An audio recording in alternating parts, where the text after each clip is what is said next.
I think it's time we talk about the elephant in the room. I'm talking about your drinking problem. About the one that's made you friends and lost you plenty of others.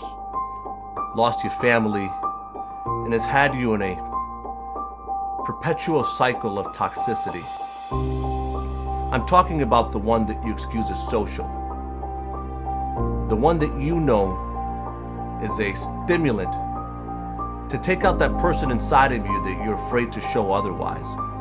It's the excuse that you use to be crazy and insane and be daring and bold. It's the one that you're using to smother a very terrible, toxic childhood, a very difficult and heartbroken relationships. I want to talk about your drinking problem, which is another word for alcoholism. There's one thing you have to understand is that when it comes to pain, we all deal with things differently. When it comes to suffering and sacrifices, we all have to go through it. It is a part of living.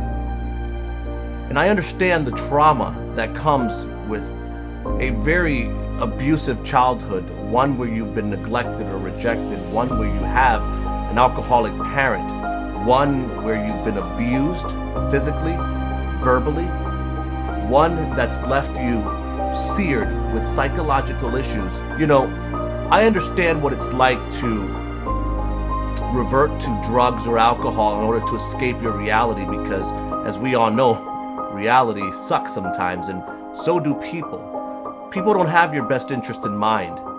When people are around you and they're drinking with you, depending on how far they take it, will also depend on how wasted you get.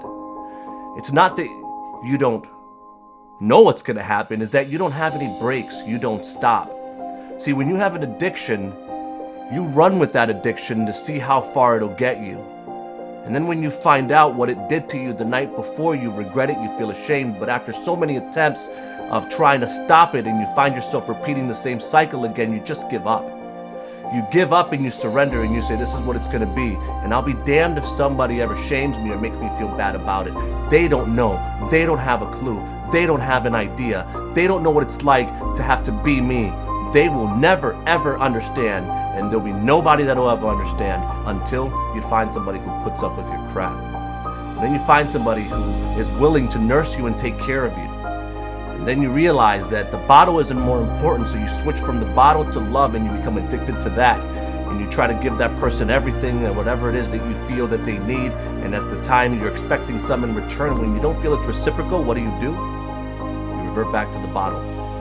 Understand something, a lot of issues cause alcoholism and cause people to drink, but the number one issue is acknowledging that there's a problem. So guys, as a former bartender, I'm just asking you right now, I hope this video hits home because it's real. It's real because you see it every single weekend that you go out. You see the blackout, you see the insanity, you see the way that people behave and the way that they change. You see it front and center. Instead of being part of the problem, be part of the solution, guys. I hope this message hit home. It's a Preacher Regan. Peace out.